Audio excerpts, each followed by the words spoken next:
Maybe. Why doesn't it fucking go on mine? There we go. Save your breath for screaming.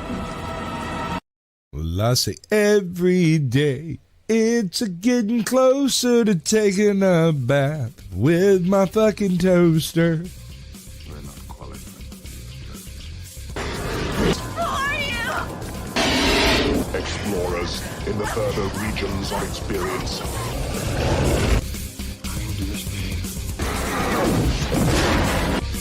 Did you not listen? Then the hell with you.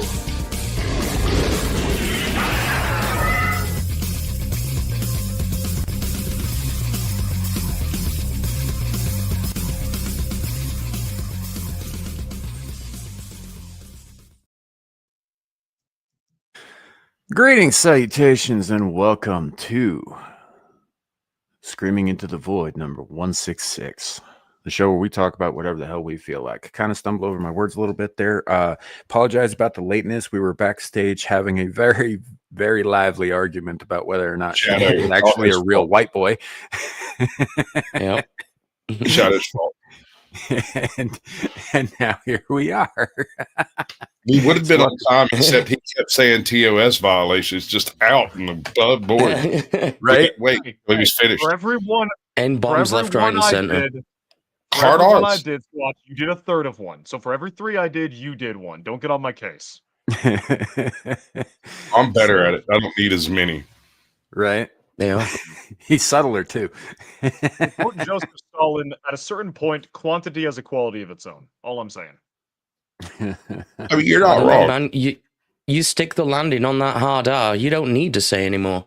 You don't get to say anymore. Very fucking true. Very true. All right, welcome into the show, ladies and gentlemen. Let's move away from this.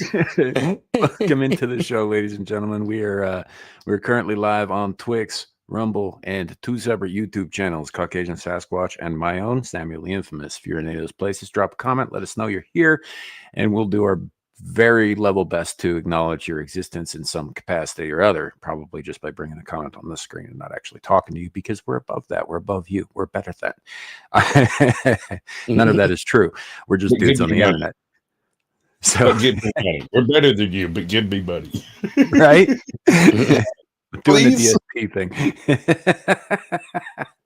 It's like, you don't understand how hard it is out here in these streets with these video games. It's so much. And I got so many bills to pay. I got this addiction, this crippling addiction where I got to give thousands and thousands of dollars to this gotcha game that's got wrestlers in it because I need that rare wrestler. And you got to help me get it. You got to get it to me. I don't know. I'm done. I'm not doing this anymore. Welcome to the show. Yeah. You need to work on that a little bit, but I swear to God, you need 3 good DSP deliveries, and you're fucking golden. I could make you famous. I swear to God. So let's say hello to the chat before I say something else that's retarded. We got BTK in the chat. Howdy. Good to see you. We've got JB. Hello, good to see you. Jack Tarlad calling us Gate and Lay. He's absolutely correct about that, but I'm going to go ahead and blame Shadu, despite the fact that I was a little bit late. We got Zillage with us in the chat. Howdy. We've got ATL Transparency News. Good to see you. Coming in hot, we got Old Blindy. Shadow clankers are people. not in this space, they're not. No, they're not. They're not. They're absolutely not. I don't care. I don't care. I don't want. Listen, I don't care. I absolutely do not care what the 19th Amendment says. I don't want my kids going to the same school as a fucking Alexa. Okay. Oh, Alexa doesn't need to go to school. It can just cheat off your brain. The school. It will be teaching the school. But here's where I draw the line. I'm going to grab a super soaker, put some holy water in it, and spray down everyone that might be a clanker, and any of them that glitch out because of the water or the demons, whichever one comes first. I'm not real picky. If they freak out, they're probably a robot. Be like, hi, I'm Sasquatch. Nice. Holy water's just in case. Just, better safe than sorry. Right. Because, Water will just short out any electronics, and holy water will, definitely That's not it. make the demon happy. Right. If there happens to be a demon around, they're going to get real fucking upset real quick. You should burn some Just in sage just to be careful, just to be cautious. I mean, that's essentially what every single what do they call them? Like the old wives' tales and the traditions, tossing salt over your shoulder and all of this stuff. Most of them are actually grounded or founded in a respectable, applicable light. Right? It's unlucky to walk under ladders because people on ladders don't look down. Yeah, it's unlucky to walk on ladders because people on ladders don't look down, and sometimes they drop shit. Yeah, they drop shit. They move their hammer. Yep. I have had a hard hat split off the top of my head because a guy was holding a sledgehammer, and they'd set the ladder in front of the door, and folks were coming in. I was trying to go out, and I didn't notice the ladder at all. I didn't know it was there. Right? Had no freaking clue. I come out, and the bright lights and the cute little fuzzy bunnies flying around people's heads went. All of a sudden, like, things sounded weird. And I was sitting on the ground and my neck hurt a little bit, and my freaking hard hat was still on my head, but it was split right down the middle. Oh yeah, that'll do it. I mean, sometimes they drop a 15-pound paint can. It's a whole thing. So don't walk under ladders because it's just a bad idea logistically. It's not just that it's bad luck; it's stupid. Yeah. The salt thing, the salt thing's a little bit more esoteric, right? Like the whole reason when you spill salt, you're basically inviting disaster. And when you throw it over your left shoulder, that's because the devil is supposed to be looking over your left shoulder to, make the bad things happen. And what that does is it puts salt in his eye and makes him go away. Yeah, he has to blink, and that gives you a moment to sidestep the devil's shenanigans. But also, and it's more foundationally based imperative. It is a sacrifice of the strong for those who have come before. You're basically pouring out liquor for your dead homies. It's just salt, because salt was once the method by which people were paid, and even in the Stone Age was one of the most valuable commodities humans have ever discovered. And so, as such, it is an excellent representation of just raw power to be able to fling salt willy-nilly over your shoulder. That is a sacrifice of the highest order. And also when they used to say send you to the salt mines, that's not a euphemism. There were salt mines, and they would send you there. They would send you there. Yeah. You'd spend your days turning big rocks into little rocks until the day you die. Yeah. It's ironic that salt has gone from being a currency to now being something that is largely undesirable in food because of health complications. Yeah, it's that just tells you how effective our shipping network has become. Yeah, without the effect of our modern global shipping networks, salt would still be a regionally valuable or invaluable thing. Always valuable because it's useful for all kinds of things, not just especially. Well, I think with the invention of refrigeration in the early 20th century, really is what kind of put the kibosh on salt as an industry, because that's how we used to preserve fucking meats and shit back in the day. When we couldn't keep them cold all the time, you used salt. Here's the weird part about that. Almost the entire value of the canning industry's salt use in combination with the value. Do it. Fletch, I was saying hi to some chat. Keep talking. The same amount of salt was always mined in higher amounts. Is that, you get what I'm saying? Mm-hmm. The value of salt never went down because we went from using it to pack meats and store stuff and that kind of thing to using it to spraying it on the roads to keep the ice down, to icing sidewalks and stuff like that. And so the value of salt didn't really shift that much after the canning industry came in and destroyed long-term storage for salt. I mean, yeah, but they're also there are different kinds of salt, some of which is artificially produced now, including rolled salt. Rolled salt's not like the kind of salt you don't lick the rolled salt. It's not a good idea. For instance. if you're getting a really bad headache and the brain barrier is not starting to work and you really need salt, are you gonna just not go with salt, or are you gonna get some street salt? I'm not going to We're not lick the doing road street salt. salt. That's not even going to occur to me. Not street salt. No. It's only salt in the sense that it is salt. You got no other clue what else might be in there. It's not meant for human consumption.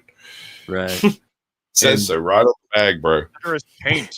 Yeah, paint is. And this ain't one of them where it only gives you cancer in California. This is one of those where all over the world, this stuff is not for human consumption. Yeah, it's really not. It's really not. I wouldn't even, it is kind of funny though out in Wyoming because we use road salt all winter long on account of, all of the black ice, right? We also use chemical ice melt, which is a different thing entirely. Definitely don't lick that shit. But it will kill you. I'm curious. But in like scoria, we lay down scoria and that kind of thing, which also wreaks havoc on people's undercarriages. It's all, the whole thing's kind of a mess. But it does kind of. I'm curious. It's about something that I can't prove or anything like that. I don't have stats on any of this, but I wonder how many deer and antelope actually lick up the road salt. That sounds like something that would make a very easy study, Sam. You just like I, sit on the lawn and you just count the Right, but then I'd have to go outside. I would run. Don't you have to go outside to go to work? Don't you have to touch grass anyway? Just go touch grass. There's no grass Nah. around me. Nah, it's good. The grass will be fine. It doesn't need me to touch it. It's real enough over there. Hey, Brandon Mitchell, if jiggling the like button sounds wrong, then just gently tickle it. It'll be fine. It'll thank you just for rub it softly like a nice kid.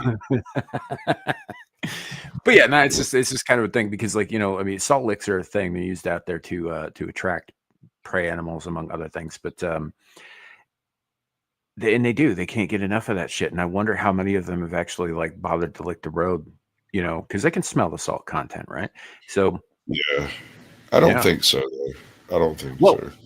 Because let me put it this way. So our antelope are incredibly stupid. They're very, very stupid creatures, right? Our deer are not. And so it occurs to me on occasion, like if you get a patch of black ice and you put down a bunch of road salt to deal with the black ice, give people a little bit of traction or whatever. Do these deer go out when nobody's looking on these lonely highways and lick up all the salt so that we won't see the black ice and die? So it's the planning aspect that I have an issue with. It seems like more of a spur of the moment kind of thing, but okay. Yeah. I'm not saying it's not happening. I'm just saying it's probably not happening with the reasoning that you're given. Look, some of our deer are fucking malicious. It's all I'm saying. That is Damn it, true. Stasis. That is true. Especially the really big ones we call moose. Right? God damn. They're absolute units too, bro.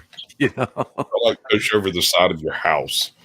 It's kind of amazing how powerful they are, given that they all walk around on fucking 8-foot toothpicks, with too many knees.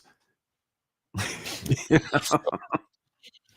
an owl pike for a head. Right? And their heads are massive too, by the way. I don't if you guys have only ever seen a moose in on television or some shit, and you've never actually been next to even just a stuffed head, right? They're huge. They're huge.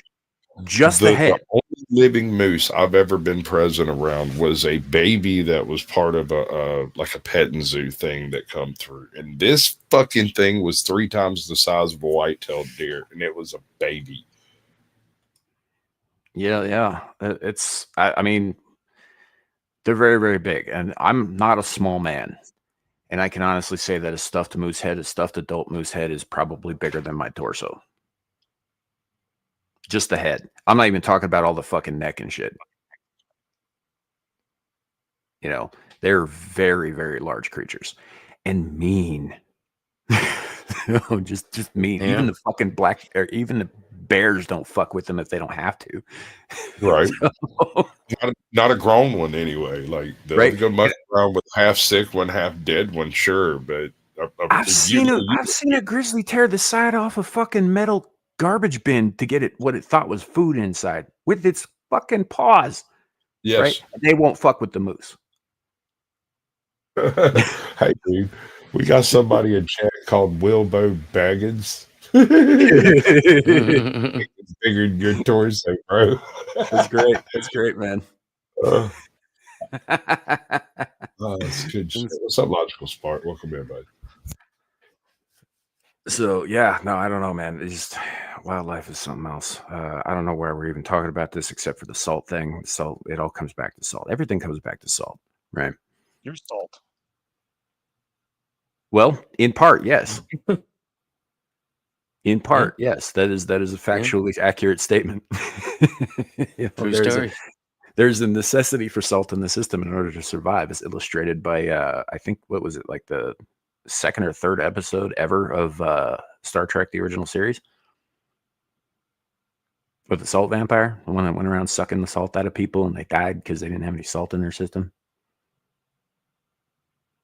I'm the only Must one have who missed saw that that. episode. No, I've seen it. I don't seem to remember that one. I'm just saying that salt is necessary to live, and they illustrated it pretty well in that episode. Madness. Madness. Yeah, relevance, like we have relevance on this show. Salt must flow. The salt must flow. That is true. It must. So They know of all the right. salt melange. You could make the argument of several spices, like for instance, saffron. Actual freaking saffron is one of the rarest spices on earth because it is literally the anthers of a crocus. All right, so here's the thing, Wilbo Baggins 23. Salt Boy here, that'd be me, I assume. It's my fucking show. I'm gonna talk as much as I want. So you're welcome to stick around, but I'm not gonna shut up. It's not gonna happen. All right. I don't think he can make his mind up. One second he wants you to shave the beard, then he wants to hear everything you've got to say. I love it. It's great. Welcome to YouTube. It's good to see y'all. These are YouTubers. This is chat, YouTuber, chat, YouTuber. Fun fact. Most YouTubers talk out their fucking ass like we do. Yep. It is a thing. It is a thing. Actually, I'm better than all of you. I stayed at a Holiday Inn Express last night. I fail to see how that's a mark of superiority. Clearly. It's like, yeah, you have to ask, you can't afford it. No, it's the commercials, bro. When we're arguing in public, I look at people straight in the face and go, obviously I'm superior and correct. Right. I'm a YouTuber and I stayed at the Holiday Inn Express last night. And they can't argue anymore. They just can't. It breaks their will immediately. Yeah, well, it is what it is. So this week in the news, a lot of shit going on. Mexico's on fire. Wow. First and foremost. You remember that Manifest Destiny 2 concept I was pitching? Instead of Canada, how about Mexico for a new state? Yeah. In fact, I say we make it part of Texas and let them handle it. I've been thinking on this. I think they can handle it, and I think they would like to. Yeah, I think they probably would. Yeah. So here's the thing is I don't necessarily have a problem with the riots going on in Mexico right now because what the protest essentially is a bunch of people Shadoo's age who are fed up with the fucking cartel puppetry that's going on with their government and their president. And it's all sparked with a recent assassination of a mayor, which is just one in a long string of political assassinations in that fucking country. In fact, Sheinbaum herself, the president of Mexico, only got her seat because a whole bunch of people in her way got iced. Not just Allegedly. in her. No, they're dead. They're very dead. There's no legend about that.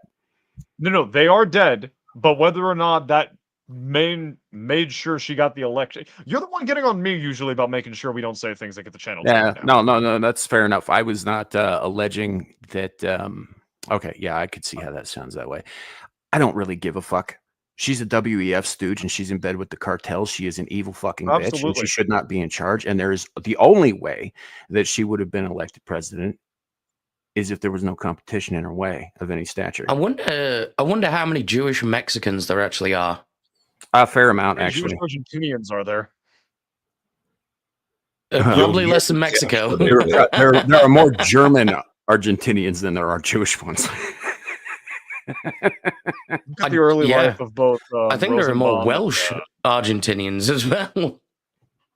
Yeah, dude. If Argentina just didn't go fascist when they did, they would have been like a second America. They would have been in a much better. They have white Latinos. Like they would have been in a far better position now if they just didn't go fascist. There is only America, all of it. Right. They could have been helping us with the illegal immigrant situation. They would have been taking at least 50% of it. But if we just make Mexico a state, they don't have to hop the border anymore. I don't want to deal with that. No. I don't want to deal with the Yucatan Peninsula.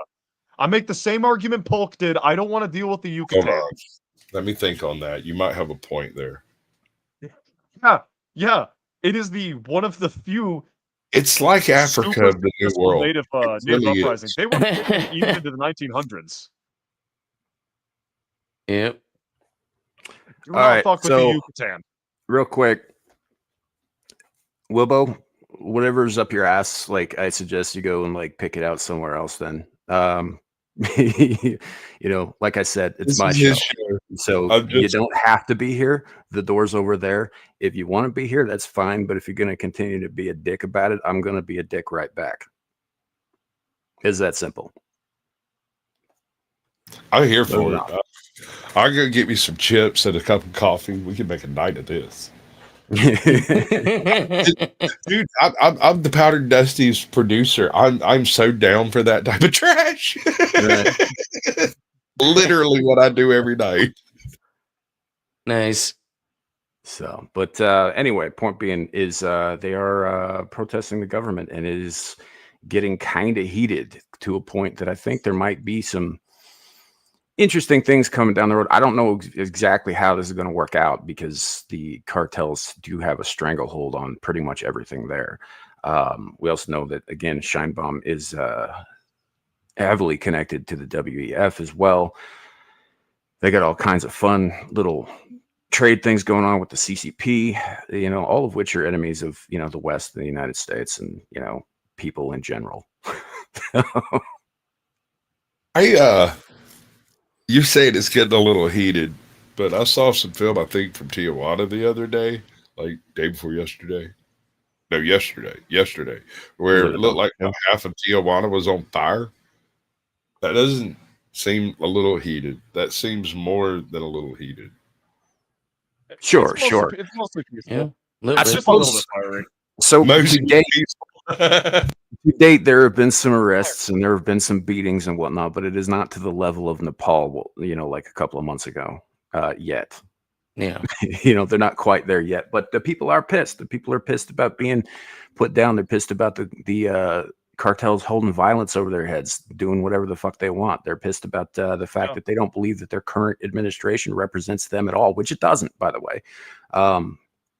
Like, it's so bad. You've got weebs, Nazis, Israeli simps, Mexican nationalists, socialists, insert another group here, and gays, all teaming up to protest like so tight knit that you can snap a picture and get a gay flag, a Nazi flag, the fucking Straw Hat Pirates flag, a fucking Israel flag. Like, you can get all of the flags on the rainbow and then some. That's how pissed off people are in Mexico. And I'm fucking all here for it. Gen Z is staying winning. Yeah. You know what is funny, though, is it's kind of nice to see a mostly peaceful protest where they're actually waving the flag of the country that they're in. Right? There's no civic duty about it. Yeah. There's no civic unity, no civic duty anymore. The only acceptable flag in most countries is any flag but your own flag now. And I am deeply saddened by this. We really shouldn't have killed the Kaiser. I'm pretty sure that's an American feature, American and possibly UK feature. Most other places, if you start running around with foreign flags, they get a little bit speculaty about it, bro. So France. they'll stop you. You have to explain yourself. Be like, yeah, I'm from such and such and blah, blah, blah. Yeah, but you're not there anymore, sir. Germany. There's places where it's just not, you know, I very mean, in frowned. Russia, you're allowed to run around with the Russian flag in Ukraine. You got a couple, like, tens of thousands of protesters in Ukraine running around with Russian flags. Yeah. Well, I always be honest. said the problem that whenever they were like, "Hey, the Russians are invading Ukraine," and I was like, "Wait, there's an awful lot of Russians in Ukraine. How's that an invasion if they're like already like 60% of the population or something? How's that even?" Yeah. Because get it. national borders are a thing, sadly, Sure, questionably. sure. It ultimately comes down to what do you quantify as an invasion. Personally, I quantify what's happened in Minnesota as an invasion, but because the method didn't involve AK-47s and amphibious assault craft, it's not. Well, it's not a military Okay. invasion. It's a quiet Did one. you- Well, yeah, I didn't say America? military invasion. I said just invasion. The remittance of Somalis back to Somalia alone is equal to or greater than the GDP of the country of Somalia. To be fair, I think that particular problem will probably solve itself if we just let it keep going on account of they're turning on each other over tribal shit from back home. But it's not going to Would. solve itself because it'll just become the local populous problem, right? You'll end up with like Yep. literal enclaves, like Muslim enclaves. Oh, they already have that. That already It'll end exists. up like London. Right, but the thing is this will be enclaves carried by the justice system due to law changes to reflect more of a Sharia law type standard. Well, sure. I mean, if you keep electing Somalis, that's definitely going to happen. And they will. So it's kind of like that. You remember a little bit ago when we heard about, they were trying to build a Muslim enclave in Texas near Plano and all that stuff, and everybody was just like, "Oh my God, we can't let this happen." Thing is it did happen. It happened 12 fucking years ago. It exists. It's there now. It's been there. Like they went and did it when nobody was looking. So it's like these enclaves, they already exist. I mean, hell, Abe knows, like Luton, for example. Oh yeah. Just off the top of my fucking head, there are entire villages that have been completely taken over by foreign interests with their own laws and their own, whatnot. We've got the same thing happening in pretty much every major city now, and it's spreading outwards, Mm-hmm. and it's getting worse. In America, for the most part, it's completely legal. You can establish enough of a footprint with a particular culture, that culture can carry the boat from that day forward. You aim for small towns to start with, places where individual votes count much more. And they pretty much occupied middle and larger cities in, what is it, Minnesota? I think so, yeah. Is it Minnesota? Huh. Michigan. Well, there's stuff going on in Minnesota too, but that's, I think, a separate thing. But the in Michigan, Michigan. particularly Dearborn. Michigan, that's what I meant. I didn't. Yeah. Admonish me. I meant Michigan. Admonish you. I'm tired. I'm tired, boss. I mean, either way, both of those states might as well be fucking Canada anyway. Pretty much. Oh God, no. God, no. They're better than Canada. They won't execute veterans or elderly people just because it's expensive. Yet. Give them time. Yeah, give them. That's why I said yet. Yet. Right. What's up, Zippy? Welcome in. Lurk it up, buddy. Lurk it up. BTK is saying both Michigan and Minnesota. I think he's right too. You just hear more about Minnesota or Michigan rather because of Dearborn, because of people like the Ilhan. Yeah, that's it. Ilhan Omar. Isn't Rashida Tlaib from? No, she's from some other state. For some reason, I was thinking she was from there too, but I don't think she is. I don't know. She's not Somali either, but she is a Muslim. And here's the thing. I don't have a problem with individual Muslims. I've never had a problem with individual Muslims. I do kind of have a problem with the Islamic wave. Yeah.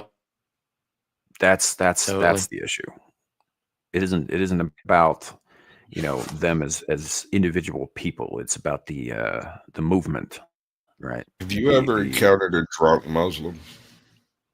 I have not, actually. Well, most of the Muslims I know actually don't do that because of the prohibitions in their religion. Yeah. Right. So when you come across one, this is a man who is really, really down on his luck, right? Homeboy's made some horrible decisions. And it's a rarity. It's not something you see a lot of. I feel like there might be a reason for that that's other than religious. Like they take them out back behind the woodshed, just beat them to death. Mm-hmm. Something like that. I don't know. But you don't find very many publicly drunk Muslims. Well, I've only seen one in my life. Yeah. Well, in regards to the, like, it's probably something other than religious, like that discussion we had a few streams back about how religion or ideology influences society. So if you have your moral code, people are gonna act on the moral code. So if the moral code says don't be drunkenly disordered and you decide to drunkenly disorder, a functional society will punish you for being drunkenly disordered. The level of punishment will vary from societal standard to societal standard. My you lock you in a box, is, the Muslims cut off your hand so you don't eat from the pot, or they just beat the shit out of you. One of the two. Right. My point is that whatever the counter motivation method is, it is exceptionally effective. Yeah. It was effective in the West as well until we decided that punishment for criminals was bad. Yeah. Later, Nightmare. Well, we decided on not showing that punishment in public, I think, was the problem. It wasn't so much the method of punishment. I mean, so that changes over time, regardless of society, unless, of course, you happen to be a member of a 1,400-year-old death cult that's still in the Middle Ages. Then it doesn't really change much. I mean, I would agree, Sam, except for the last like 5-6 years, we've seen people where it's like, caught for 12 counts of assault or has committed murder 3 times. Well, we let him off. He just needs to. I agree with you on that. I was referring to America in general, like from the beginning, not just the last couple of years, right? Because we've kind of been sort of soft on shit and then hard on shit disproportionately where it shouldn't be. Like, for instance, like, how much do you know about private prisons? Enough to go, I fucking hate them as they're being executed right now. Don't really necessarily hate the concept, depending on the laws around them. See, the problem is that the entire thing runs around capitalism, right? Which is fine, except that in order to, the way they make money is they get federal subsidies, generally speaking.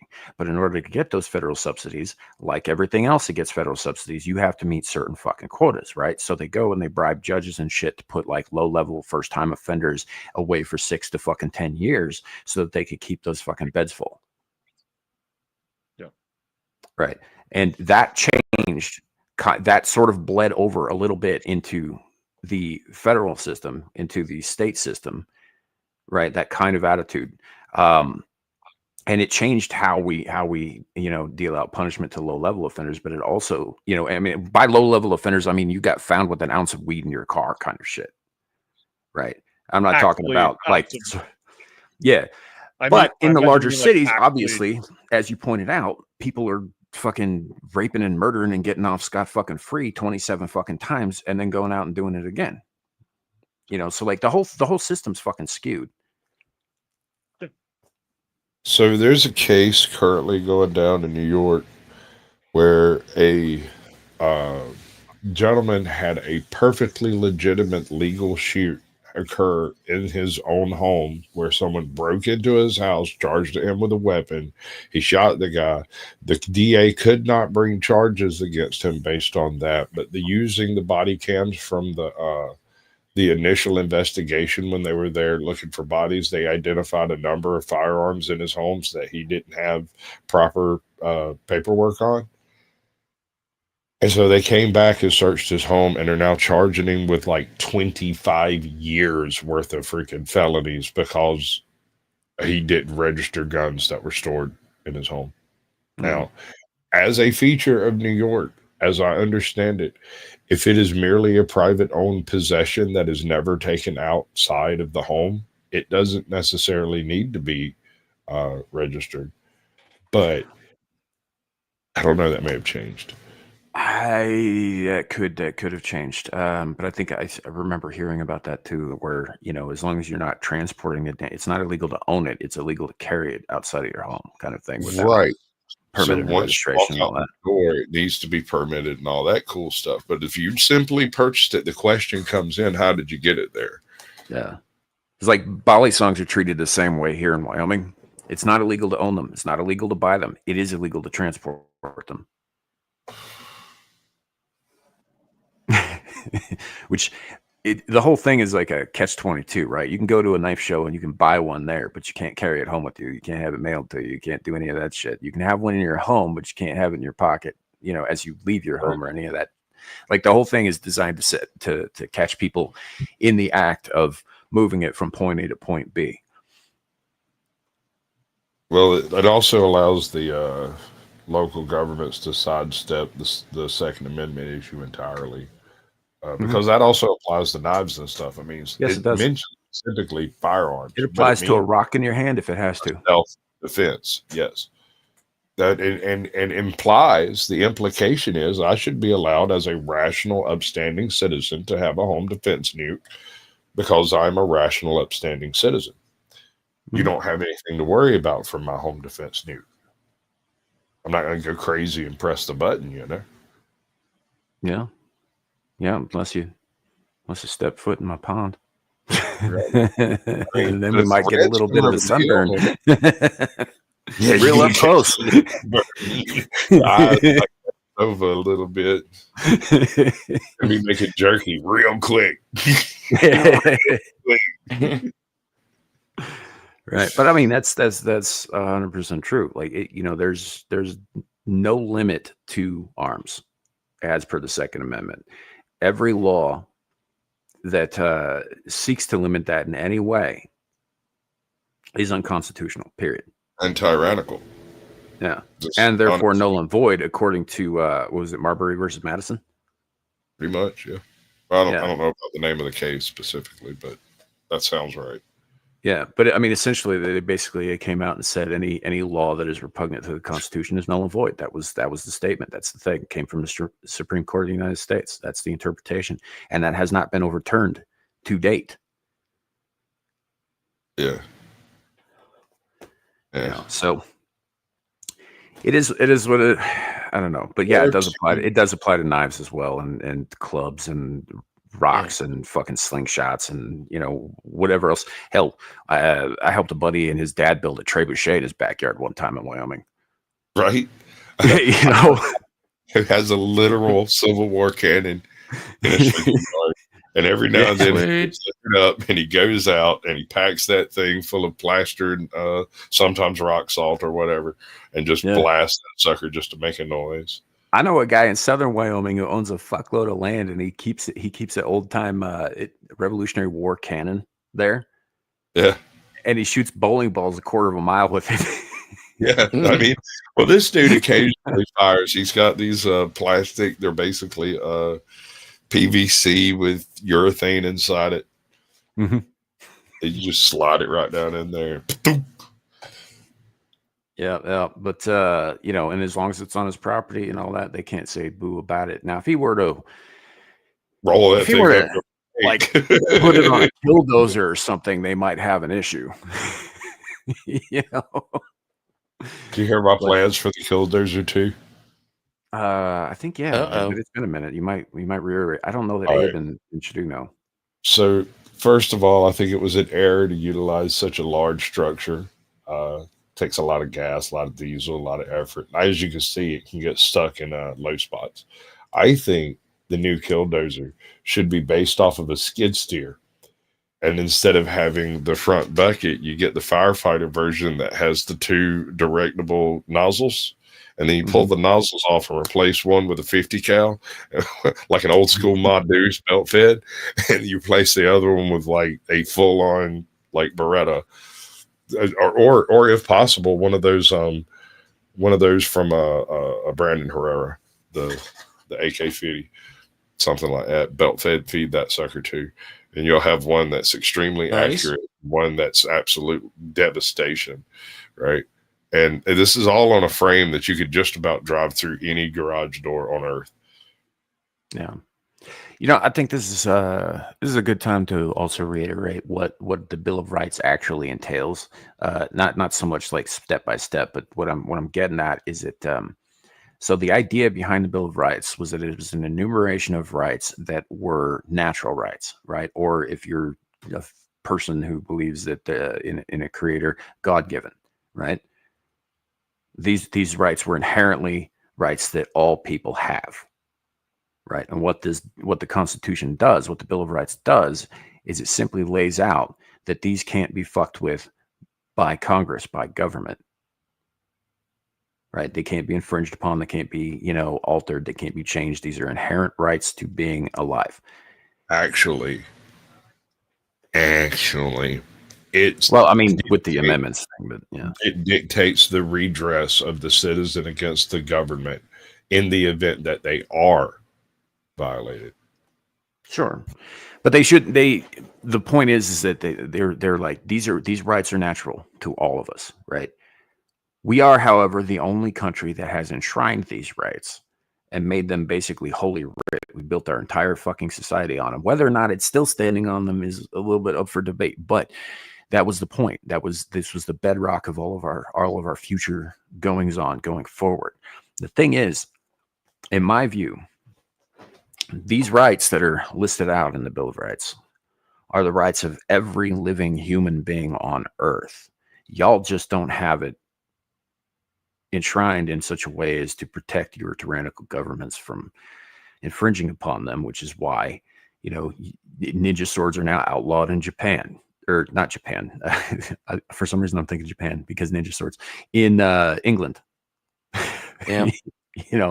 Which is stupid. Yeah, it's ridiculous. That would be funny though if katanas were outlawed in Japan. Right, but most of the murders were like committed with paring knives or some shit. So yeah, that's so ridiculous. that doesn't make any difference. Shadu had to drop. He may be back. He may not. We'll see what happens. But he does send his love to everybody. I would shill for him, but he honestly hasn't done anything but this show on YouTube in quite some time. He does have some stuff up on his channel, so you're welcome to go check it out. Link is in the description below. Maybe he'll be back. Maybe he won't. But yeah, when I think about that, I think about all these places around the world. I think about Mexico currently, Nepal, not too long ago, Hong Kong, a couple of years ago. These places, they don't have the protection of the Bill of Rights. They don't have the, but that doesn't mean that they don't have the rights, the same rights that we do. They're just stepped on because nobody thought to write this shit down until us.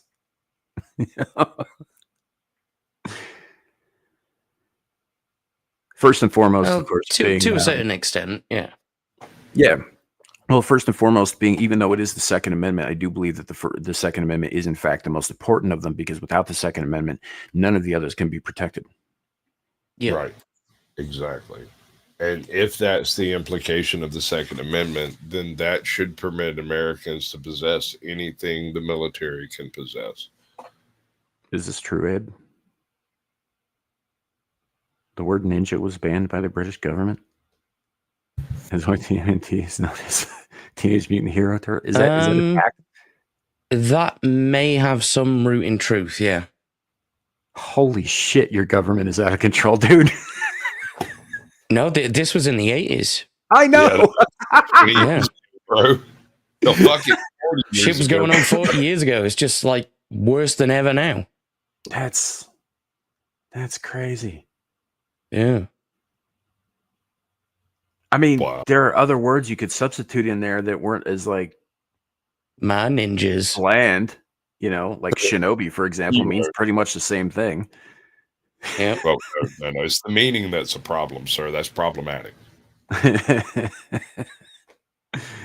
mean, it doesn't roll off the tongue quite as well, like Teenage Mutant Shinobi Turtles, right? Right. Yeah. It's okay. It's not as cool sounding though. So They'll always be it's also ninjas. why nunchucks were banned by the You British. know, in the beginning, they all wore blue or purple bandanas. Yep. Yeah. No, Zilla just saying. I was going to say it's because of a relation to another name. I don't think that's the case. I don't think anybody made that connection until the internet happened. Yeah, it wasn't really a thing back then. Yeah, I think it had more to do with the fact that Ninja were, known for political violence. Thank you. Here I am. I appreciate that. Did you win the internet? It seems I won the internet. He would know. That's nice. In the middle of nowhere.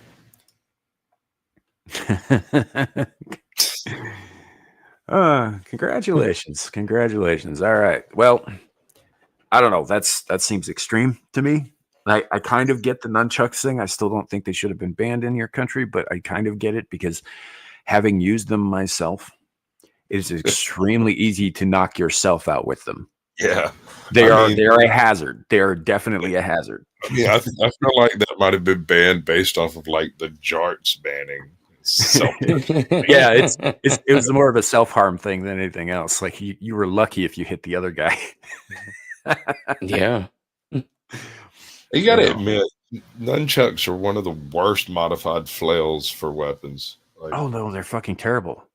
And Bruce Lee did us all a disservice by being really good at them and making us think we could be cool like that too. well, it's just made naughty-headed white guys all over the world. Right? Yeah. Like I mean, even like a quarterstaff, right? A quarterstaff is a pretty basic weapon. It's pretty universal. You're going to find that some version of that pretty much everywhere, and it is one of the most effective for being as basic as it is. However, if you get too fancy with it and you're not paying attention to both ends, also real easy to knock yourself out with. True. Which I have done. God damn it. So it's one of my brothers had a combat bow staff that had an iron core and tapered ends. Ow, I see where this is going. And it was like the coolest thing ever. And I was like, yeah, I got this, right? And I'm fucking doing it like it's a fucking marching band baton or some shit like that. Next thing I know, I'm watching the one end go down, but I'm not paying attention to the other. It fucking hit me right behind the ear, and I was out cold. Yep. Yeah. Yep. Oh my god. See, I fuck with swords. And I do that too. And surprisingly, that's been way safer for me. Practicing with non-sharpened blades before I moved to actually doing those stupid things with an actual sword, right? And I was fucking around one day, and it wasn't an intentional party. It's what we call a happening, where everybody just kind of shows up at the same place unbidden, and fuck it, we're drinking here now. And it happened to be out at my house, and I went inside and I got my crappy, trashy fake sword, right? And I brought it out, was like twirling it around and shit. Everybody was like freaking out when I cut something off. And I was like, okay, listen, this one's bullshit. Like, everybody can hear, y'all can play with that one. And I went and got my real one.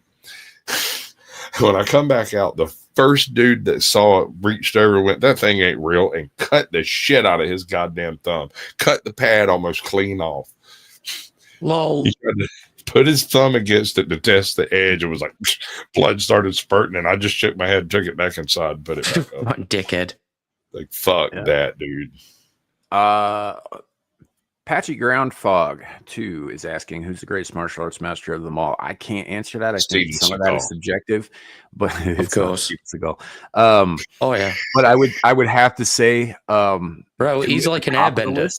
Two at the top of the list have to be probably Bruce Lee and Hoist Gracie, because both of them are like two of the only people in the last like 1,000 years who invented a new martial art. Hoist Gracie, dude. And they did it within like 40 years of each other. I will go with that. What's up, Orb Puff? Yeah, but Steven Seagal mastered all of them. So Jimmy Wayne.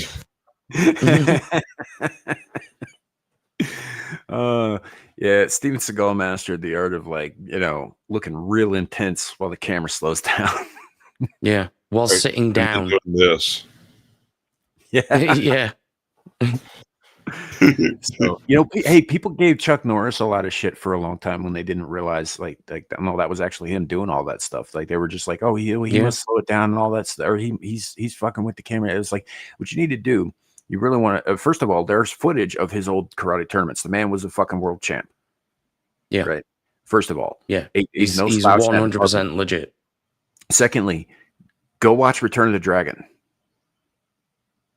Right. The fight between him and Bruce Lee is some of the best fucking martial arts choreography on screen you will ever see. It might not have even been choreographed. You know? Yeah. That could have just been them sparring like normal. I think some of it was, but there was a lot of like weird stories that came out of there, like, you know, oh, Bruce Lee humbled him. All that. That's not the way that either one of them told that. That was just like, you know, like fan theories and stuff. Apparently, they got along famously for the brief. They weren't, you know, together for very long, just long enough to shoot that shit. Also, it takes place in the fucking Roman Coliseum. That fight, like, what? That's wild. You know,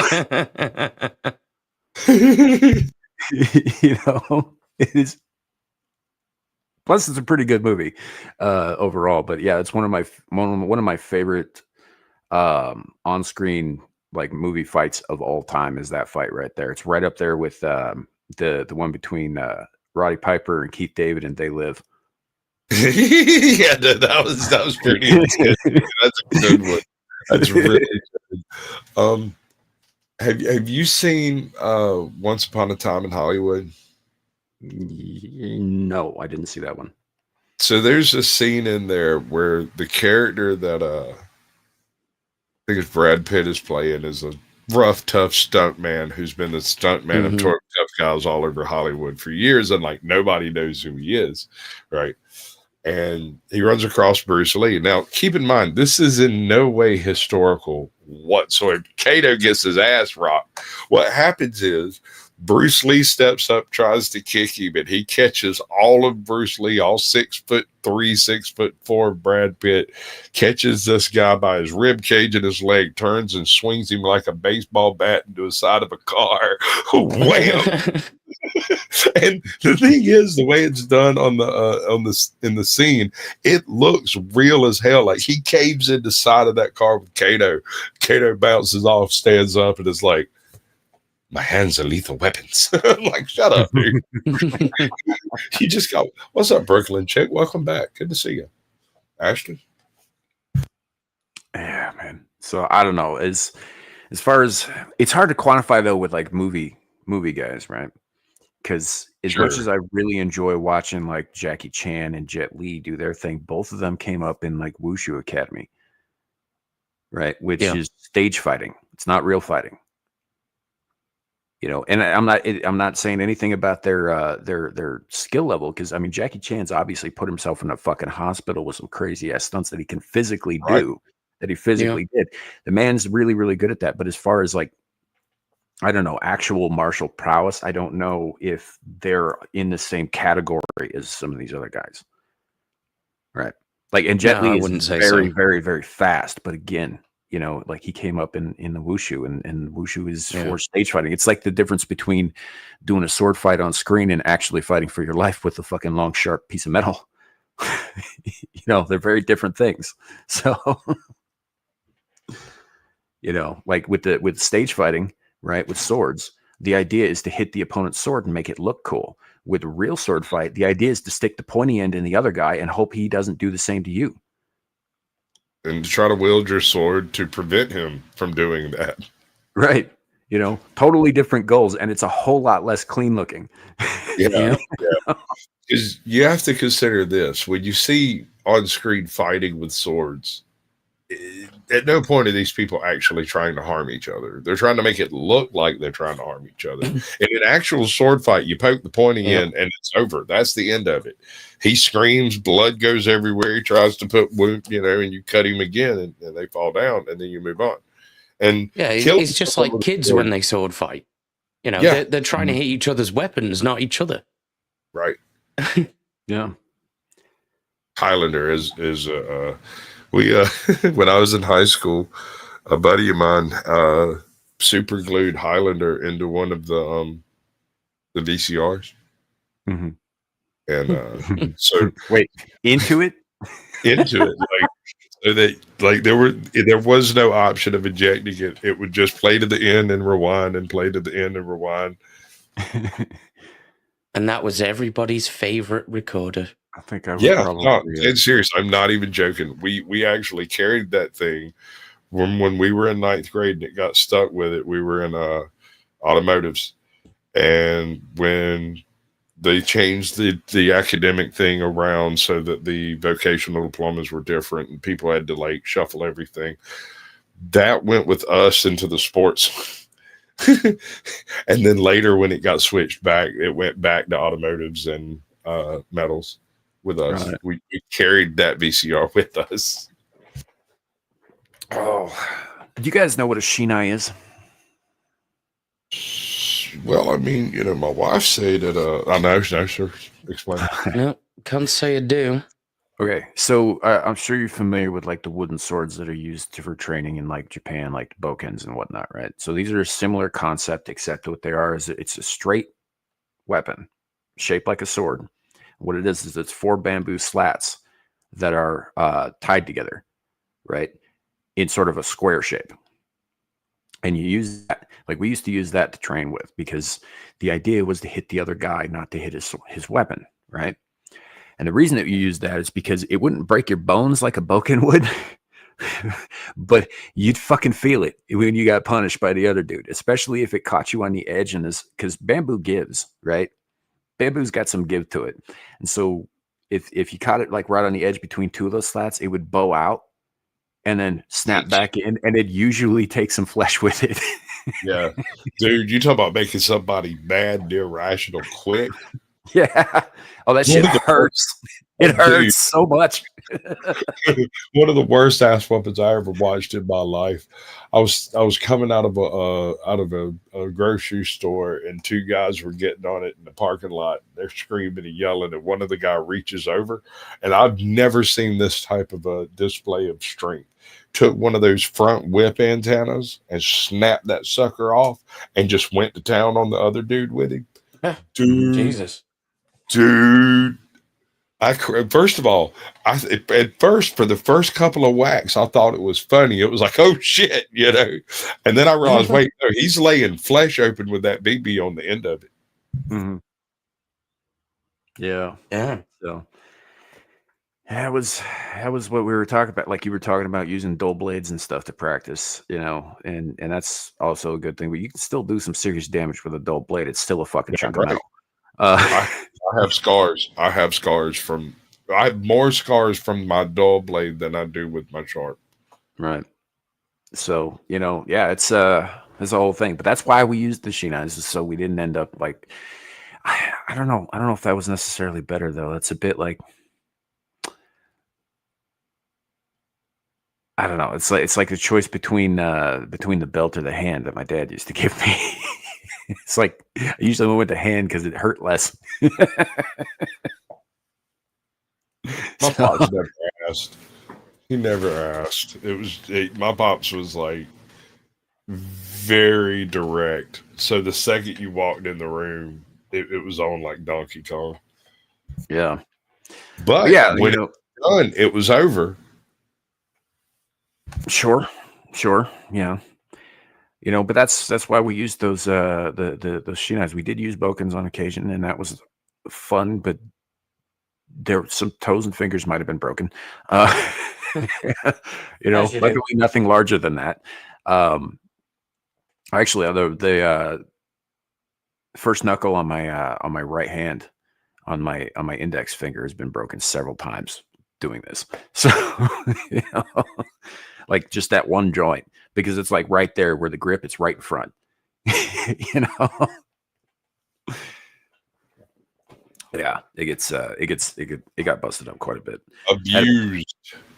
I think I had a chunk of bone floating around in there for a while, and it was a whole thing. But yeah, it was that's Gross. how you do it. But that's how you get better too. Like, right? You learn from your mistakes. Yeah, you got to keep chipping away, literally, in some cases. Now, I don't want the audience thinking that I'm talking about myself like I'm some kind of like sword fighting virtuoso. I'm not. I know a couple of basic things. That's about it. But I do think that it's a skill that everybody should have, because eventually, when the either the robots wipe us out or the zombies do, right? We're going to run out of ammo and ammo manufacturing. We're going to need to know how to use something else. Well, first of all, I think you misunderstand how many bullets have already been made. Second of all, it's always a good policy to have. I mean, like a sword doesn't run out of bullets. No, it doesn't. Neither does an axe. Neither does a club. Right. So I have one of the most gorgeous things I've ever put my hands on. I've got all kinds of weird little weapons and stuff, but probably my most devastating handheld weapon is an East Wing axe a buddy of mine gave me. It's about freaking yay long, and you can just about use it one-handed comfortably. And after a little bit of doing, you would be able to. It is perfectly balanced. I can't argue with Aaron Laura here. A cast iron pan is a very effective weapon in a pinch. You are correct. They can get heavy. I watched Tangled. I know what that shit's all about. Yeah. That 110 sopping wet woman was able to knock grown men on their asses with just that pan. Like that. What you don't Frying realize pan's lethal. is that was a +5 pan defender. Yeah, it was a fucking power fist. That's what it was. Well, I mean, if you've ever been smacked upside the head with a cast iron pan, you understand the point that I'm trying to make. Hitting head with a brick, does that count? Very similar effect, yes. Why do you think I keep a brick available at all times? Right, I call it and we've talked about this on the show, but it's been many, many, many months, if not years, since we've spoken about this on the show. But I think that a single red brick, is a good thing to keep in the trunk of your car or in your bag or whatever the fuck. Because here's the thing: a brick is a problem-solving implement.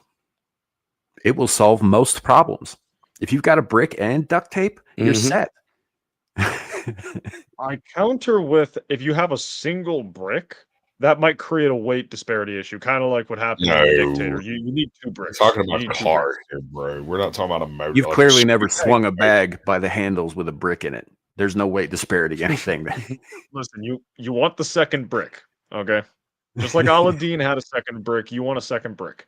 Well, no, it'll reduce efficacy, because the bricks will clank together and they'll smash apart, right? So you just want the one. You just want the one brick. You only need the one brick anyway. It doesn't take that much fucking pounds per square inch to crack a skull open. Allegedly, YouTube. I got a brick story. When I was in school, we had this young lady who was picked on by all the guys. And she had really big titties, really, really young. And, of course, all of the bullies and stuff was messing with her about her big titties. And then one day, she hit somebody in the head with her pocketbook. He got upset about it, and they got into a tussle. He ripped her shirt off, and she ran away crying. The next day, that same guy got within arm's reach of her. She slapped him with her pocketbook again. Only this time, it had a red brick bag in it. Mm-hmm. And now that man don't really do math. He works at the down here at the Harvey's, gathering buggies in the parking lot. That's what he do. Have a good night, Dad, man. Walking. See you next time. See you later, mate. Yeah.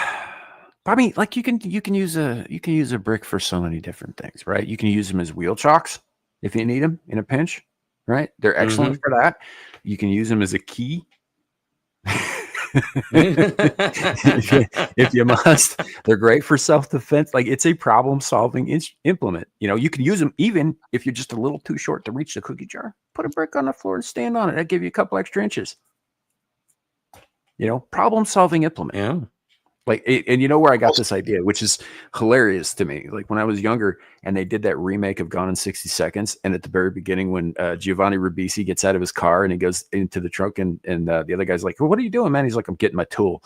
It's not a tool, man. It's a damn brick. You can use the brick to hold down the accelerator as it drives off into the quarry and then sneak away. Yep. You can do that too. That's a thing. Yeah. It's a very versatile tool. So I always recommend carrying a red brick wherever you go. You know, you Pretty can use them legit. for all kinds of stuff.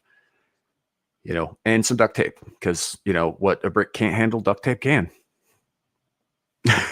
So, Yeah. Clearly, you've never met my wife.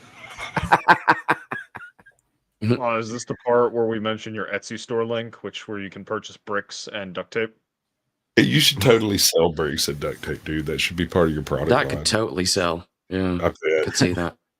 Call it Like fun. on your merch, like make a merch store and have like legitimate merch, like T-shirts and mugs and shit, and then just have brick and duct tape, and like brick and duct tape, and it's just like Right. no fucking explanation ever. It just reminds like, me of the log commercial from Ren and Stimpy. It's It's log, it's big, it's heavy, it's wood. It's log, it's better than bad. It's good. Oh, Right. God, dude. Just I had thought that fucking shit brick. for years. Just a brick. LePo, yes, I am familiar with Red Green Show. I haven't watched it in many years, but yes. Yeah, that was saw like one of the the few Red good Green things Show. that came out of Canada. I saw Mhm. a dude on the Red Green Show turn his Fiat or whatever it was he was driving into a duct tape wheeled tank with duct tape treads. Fucking great. Yep.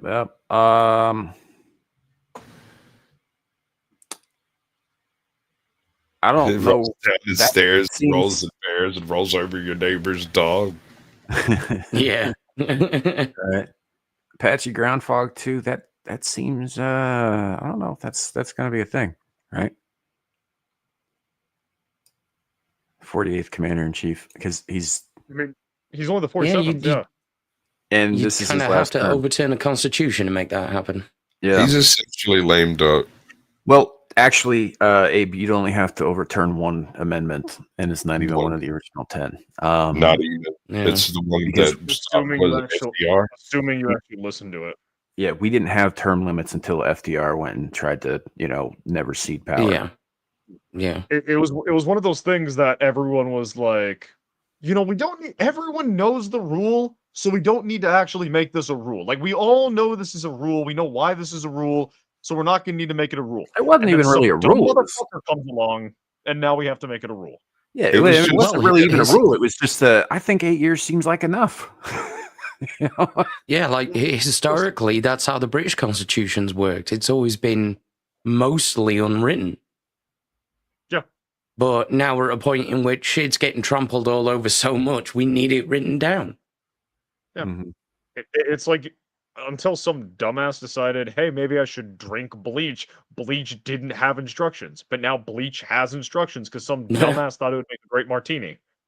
Allegedly, in Minecraft. To be fair, case you he probably was the first person to find out why it's bad for you too. Yeah. It's like that dude who drank all the radium back in like 1903 or whatever, right? Melted his whole fucking jaw off. Apparently his remains are so radioactive to this day that you can't get within like 12 feet of his fucking grave Yeah. without getting cancer. Called Fossey Jaw. Yeah. So I forget his name off the top of my head, but yeah, famously, just I don't remember why he did that. Was it something because his doctor recommended it, or was he like I think part it of was the I training? wonder. I wonder if he necked it all and then turned around like Tyrone Biggums and went, "Was that bad?" I smoke rocks. Yeah, it's gonna find out I real smoke soon. rocks, Joe Rogan. Oh man, yeah. You're But back no, again, dude. Well, Homeboy's sitting there with a moose penis or an antelope penis. He's like, Sometimes when you smoke rocks, you get involved with a little penis. And it's okay if it gets in your mouth. I was like, what? they put him in the box full of freaking like insects and stuff, and he's over there asking if you got a newspaper so he can take a nap. Yeah. He's like pulling freaking snakes and bugs on top of him to keep more. Or the bit where he stops on the hot coals and he's like, "You cooking?" Like they Eben, won't. Eben Byers. Eben Byers was the guy who drank the radium. Mm. Yeah, he consumed thousands of bottles of a patent medicine called Radithor. Radithor, that's right. Yeah. Sam shit patent. Here's pretty the metal interesting name. thing about Radithor. Mhm. Okay, so, and this is Oh yeah, fucked he up. thought it was going to cure his shit. Well, it cured kind of everything, didn't it? Yeah, Yeah, yeah, look, technically, yeah. he's the one guy whose body will never be stolen. I'm gonna see if I can pull up fucking image of him. I don't know. So Squatch, you gravely underestimate the capability of gypsies and Romanians. I don't care. Radithor has an interesting effect because the type of radiation it puts off is detrimental to microbiology. Now, in the long term, it's detrimental to all biology, but initially, after taking some Radithor, your teeth would never be cleaner. All of your intestinal flora and fauna would die immediately, and you'd probably have the most savage shit you've ever had in your life. And after that, you would be cured of everything that could possibly be wrong with you. The problem, Pretty legit. well, I mean, the thing is like you've already taken enough of a dose that it's almost definitely going to cause some genetic issues in your future, right? That first, why not take it one step further? And so if you don't know about radiation and you don't know the type of damage it does, and you took a shot of Radithor and you had some dyspepsia from a New Jersey fountain that wasn't properly sanitized, you'd feel better. You would feel better. That is not that is a subjective determination, not an objective determination. You are not better. You may have been cured of your dyspepsia. I hear tell that it got rid of ulcers. Like one dose would get rid of ulcers, which is one of the reasons why that's him. That's the dude. Yeah, don't drink. He seems to be radium. lacking a jaw. Yeah. Yeah. Or yeah, it gave him cancer in a big way. Big way. Yeah, it kind of looks that way. Yeah. yeah. So most of the time, the cancer stays on the inside. Usually, where's not. Yeah, this is one of those Resident Evil type shits. That's enough of that. I don't even want to look at that anymore. Like, oh my god, poor bastard, man. And you know, it needs to be stated here that was marketed as something good for you. By the way, yeah, right. Always be wary. Even like to Shadoo's point about the bleach, the warnings on bleach, don't drink this, right? Like sometimes they deliberately sell you shit that is actually going to hurt you, and they won't put the warning labels on. Or if they do have a warning label, it'll be for something completely different than what it's actually going to do to you, kind of thing. So you got to be careful. Yeah. You're totally muted, kid. We can't hear you at all. Like cereal, like most chips today, like most sodas today. If you actually sit down and read what's usually cereal was invented to cause sterility in prison patients. And then if you read the ingredients in pretty much anything most Americans eat nowadays, and even some of the stuff that you Europeans like to eat, Abe, don't think your shit smells better than ours. Cereals have been eaten the world over for thousands of years in various cereals not cereals as in cereal grain, cereals as in cornflakes. Cornflakes specifically is literally corn squished and dried and baked. I don't think they worked hard. What?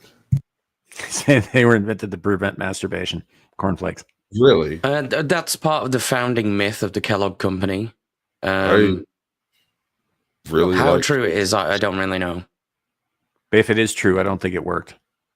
Yeah. The main guy himself who ran the successful version of the Kellogg Company, because I think there were two competing ones at one point made by the brothers. He was an absolute Puritan. So yeah, that makes sense. And And Sam, I raised you the fact that testosterone levels have gone down rapidly in the I last blame couple of soy. decades. That's soy. That's entirely Well, soy. soy, seed oils, that kind of thing. Yeah, and the fact that cereal became the best way to start your day, and it was made to cause sterility.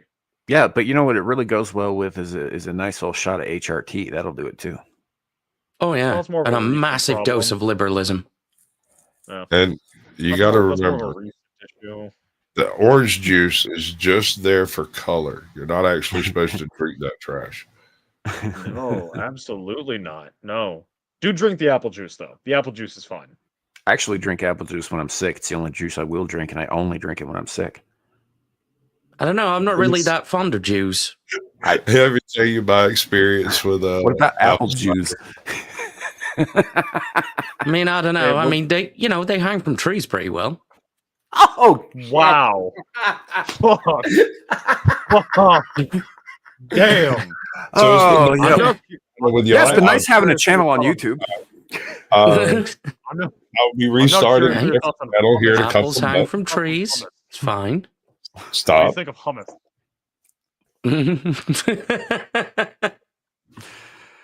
But Oh. I think it's soy. I think it's the over reliance on soy oils and seed oils, like Sam was talking about. That is one of the strangest. Like, it's just wrong, right? Like these seed oils are not a thing that can exist without solvents. So you have to solvent them out of the seed and reconstitute them by eliminating the solvent. And the solvents are the problem. Possibly the seed oil themselves are.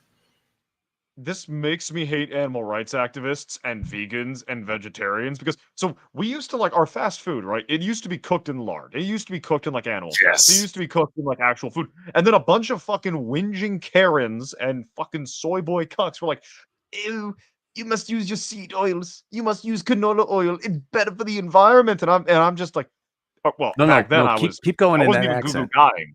Yeah, I wasn't even I'm trying to figure out what accent that is. It was my general purpose fuck you accent. I wasn't even goo goo gaga-ing at the time. I wasn't even a thought in anyone's brain at the time. And now come to find out, seed oils are actually worse for the environment, worse for you, worse for animals. They're just all around worse. And we only have them because of a bunch of fucking climate conscious Karens decided to be a bunch of dumbass fucking Karens. Actually, I think they were simply the marketing tool. I don't think that they were behind any of this shit. Because if you pay attention to the Karens, as you call them, if you pay attention to the way that fads and trends come and go and what they support and what they don't support, they're just following along. I'm familiar with the bandwagon effect. Hell, I can tell whenever TikTok is advertising people to drink a certain Starbucks drink because, like, when I'm at work, I'll see people getting Starbucks. I'm like, huh, you're all getting the same drink. By chance, were you watching TikTok and did it tell you about this drink? And they're like, usually like, yeah, how'd you know? Pattern recognition, patterns chat, patterns panel. Here's the thing, right? Somebody else is pushing the shit. Right? Somebody who's not up in the forefront. It's like go back to when butter got demonized, right? Straight up. Butter was demonized by the sugar industry. Now, the people who were involved in the sugar industry were also involved with the Rockefellers and the Rothschilds and, all that ilk, all of your Skull and Bones, your New World Order types, your WEFs, your Bilderbergs. All of that comes down to control, right? Like you have said many, many, many times yourself, right? If you do not have a strong male population to resist when the time comes, it's going to be real fucking easy to bowl them over and take over, right? So how do you get rid of the strong male population, right? Obviously, you can't strip all the guns from them. They've been trying that for fucking years. That hasn't worked. How do you do it? Well, you take the spice out of their balls. That's how. You give them a root beer. Or in the last 15 years, you just straight take their balls. I was making a reference. Even worse, you convince them to pay someone to take their balls. Right? Yeah. No, you get the women to convince them to take their balls off. Well, they're already in their court. You don't have to try to convince women to get rid of men's balls. They usually carry them around in their pocketbook. Well, this isn't Yeah. this isn't like women make out real well on this end either. You know, I mean, like they get just as screwed as we do. You know, like half of them are getting sewn up and their tits, cut off, and the ones that aren't are being convinced not to breed in any capacity whatsoever. And the ones who still might want to breed are being shot up with things that may or may not contribute to adult sterility. Yeah. And then the ones that are breeding but only do it recreationally, like aluminum, by the way. Yeah. And there are plenty of them that breed recreationally, and when they're done, they decide to toss the child in the trash. Hence why a quarter of my generation were executed in the womb. Yeah, actually, I think it was slightly over 25%, but yeah. No, 28. Like I said, slightly over 25. Yeah. And that's the other thing is the ones who are born are given this battery of fucking shots right out of the fucking womb, most of which include heavy metals. Yeah. And not in a good way. No, my parents were talking about that recently, actually, and they're both of the opinion that me and my siblings were like just before the really like we got a lot of the shots. I am a perfect Tylenol soldier. I'm chock full of all the heavy metals in the Tylenol. That's why I am the way I am. But we were like right before the really bad shit kicked in. I kind of feel like you might have fallen out of a tree onto your head a couple of times too. I had it. Well, yes, I got thrown into a tree by a dog, and I had a desk fall on me within the span of like 6 months of each other as a child. I call that shit or what, chat?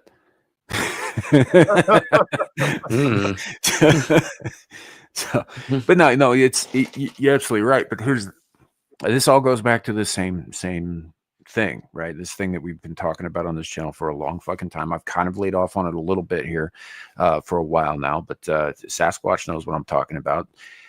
You go back just even to the very first line on the Georgia Guidestones,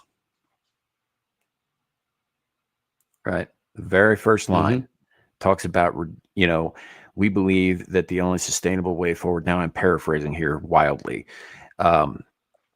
is a manageable population, and that number must be under 500 or 500 million people, right? There are currently pretty close to 8 million people in the world. I know there's some people out there saying 9 or whatever, but I think honestly that China's fucking inflating their numbers. Million or billion? Yeah, for sure. Billion. You're right. But there are like 8 billion people in the world. 500 million means 7.5 billion people have to die. Yes. And it's actually super easy. Barely an inconvenience to pull that off. Here's nice. the thing. You kick off a few bush conflicts in the major cereal producers like Ukraine, Russia, China, America, get their cereal grains to slowly over a span of a few years, places that import cereal grains like Somalia, props Angola, for the Ryan George Egypt, reference, by the way. Fall into chaos, start killing each other. That spans out into the areas around them. The places that no longer export their cereal grains have societal collapses that also come along with societal. So you can just kill off a couple billion by delaying a few grain shipments, and then what's left, you just send out the hunter-killer drones while you're chilling in your like bunker, and then within like 10 years, just you got your half a billion slaves ready to work. I mean, this is the way I look at it. When I was younger, I might have had delusions of world domination. Right? When I was about Shiddu's age or a little younger, I might have had delusions about that. I'm not saying one way or the other. How far that got, obviously, I mean, who hasn't thought about taking over the world once or twice? Come on. Right. But it occurred to me at the same time that, yes, at the time, we were going around saying people had like there were 6 billion people in the world, 7 billion people in the world, whatever. Yeah. That is an unmanageable population for one ruler. It is. It's just there's too many people to keep under your thumb, And so I get where they're coming from with this. The plan I came up with fucking 25 years ago, right? Should I go forward with any of this stuff? Now, I'm not going to, but if I were the bad guy, if I were the villain, allegedly, the easiest way to reduce that population. And actually, I went so far as to thinking about wiping out the human race entirely, right? Just because.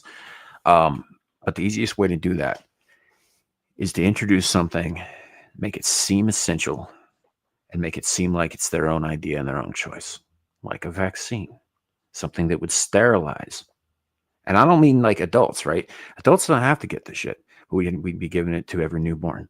We wouldn't even be offing them. We could get rid of the abortion thing altogether. You don't have to off the infants. Just give them this shot at birth, chock full of vitamins and minerals, and this special ingredient that would ensure that they never have children. These children would be able to grow up, have full, rich lives, do whatever, right?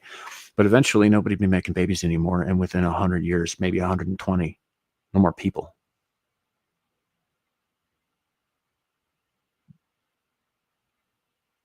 Yep. I'm waiting for the bad part. I'm just saying, if I were going to do it, that's how I'd do it. And it seems to me that there are certain powers that be that kind of thought along similar lines. That's all I'm saying. What you're saying is these powers that be also watched Stargate. Well, this was before Stargate. Because the specific episodes you're talking about, right, hadn't been written yet. Sure. I was in high school. I'm telling you. That was only like what? That was only like what? 2018, 2017? Are you stupid? Yes. We can tell. Sure I am. What's your point? Touche. Has anybody been watching any of these fake Pixar Sora ads? Yeah, I'm pretty sure I've seen all of them at this point. It's absolute AI braid rot. It is so funny, so braidlessly funny. Do Not Redeem the movie is one of my favorites.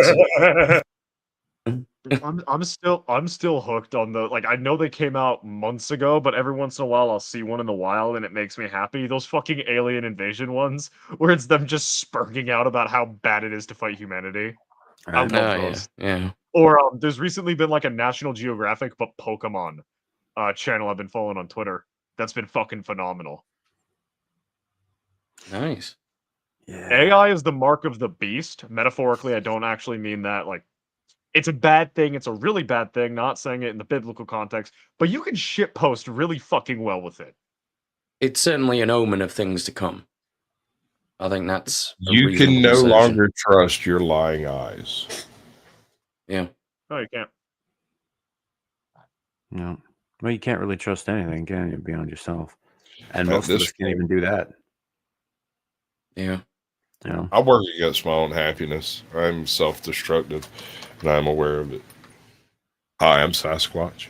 So here I'm going to put this out there too. You can trust everybody in the world to do exactly one thing: be who they are. That's why I always say you can't trust people. You have to trust individuals to be themselves. Mm-hmm. Yeah. Yeah, because people are going to be who they are, regardless. But you can't trust. And I would say I would go so far as to apply that internally as well. I mean, honestly, I've made some colossally stupid and self-destructive moves in my lifetime, but they were all in character. Yeah. So you didn't break your own canon. It was fine. No, I did not. No, I did not.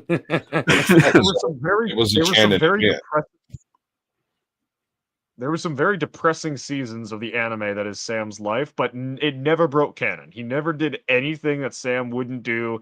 They were just, you wanted to get a cookie afterwards. Everybody wants a cookie afterwards. I want a cookie before. I'd like a cookie now. I want all the cookies. I don't have cookies. Right, World War III. Let's get these fucking cookies. I'm getting. You know what I'm going to do after we finish the show? I'm going to go across the street and I'm going to get a package of cookies now. So thanks for that. I think I might be going. Nice. Sam, give me some pie. Sam, from every description I've ever heard of you, you need to eat more. You need more cookies. I don't think that cookies are the particular nutrition that I require. Listen, I think those tendrils require protein. And I am trying to. I'm trying, man. I'm trying. Do you know how fucking hard it is to find a communist in like Texas? It's really easy to find Muslims. It is super. There's a fucking Sharia court Try like 20 Houston. miles from here right now. I'm not in Houston. I'm in Texas. Houston, Austin, those are Austin. Texas. Yeah. Austin's not Texas. That's the free city of Austin, and it's fucking weird. It's got Los Pueblos Hermanos though. You Yeah, you may were as well looking be. for a communist. I told you they're in Austin. Go look, you'll find them. I'm jealous, Ardent Party. I'm jealous. Yeah. I don't know if every cop is a communist. There's certainly, statists, but I don't know that that's communism necessarily. No. It can be. It can be. It absolutely can be. But yeah, It's definitely some level of socialist collectivism. So, I mean, it's not like saying no cops are commies. That's not. Well, here's the thing: is like I don't believe that police are unnecessary. I do believe that the way we do it maybe needs some looking at. Yeah. But police it can't be unnecessary because again, like I just said, you can't trust people to do anything but be themselves. Right. This includes like small little communes and shit. Just like people, everybody gets along and they all agree to abide by certain things. Well, sooner or later, somebody's going to not. And you got to have something in place to make sure that kind of thing doesn't tear the community down, right? In theory. So I present a solution. Is that no? It's Judge Dredd.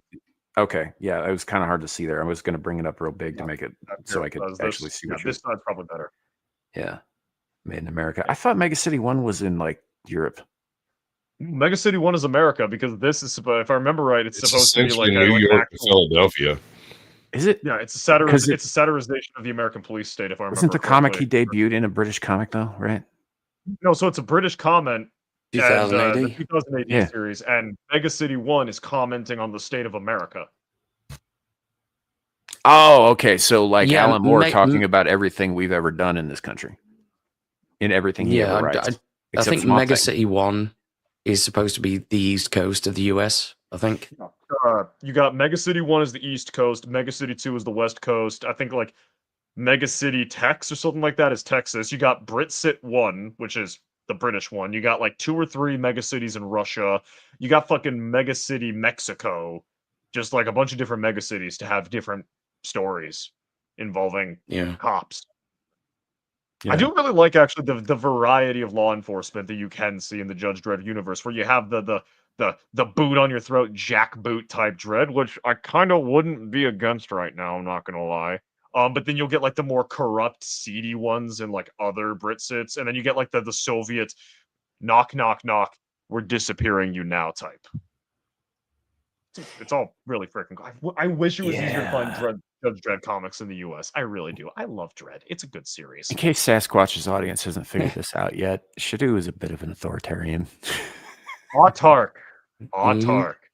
And again, as I've said on previous streams, in the name of my freedom, a quarter of my generation were sacrificed on an altar to Moloch. So I feel like I'm a little bit justified. I think I'm going to push back on that just a little bit. I agree with you about the atrocity of it, but as to the actual deity that they were sacrificed to, I don't believe it was Moloch. I don't believe that for one fucking second.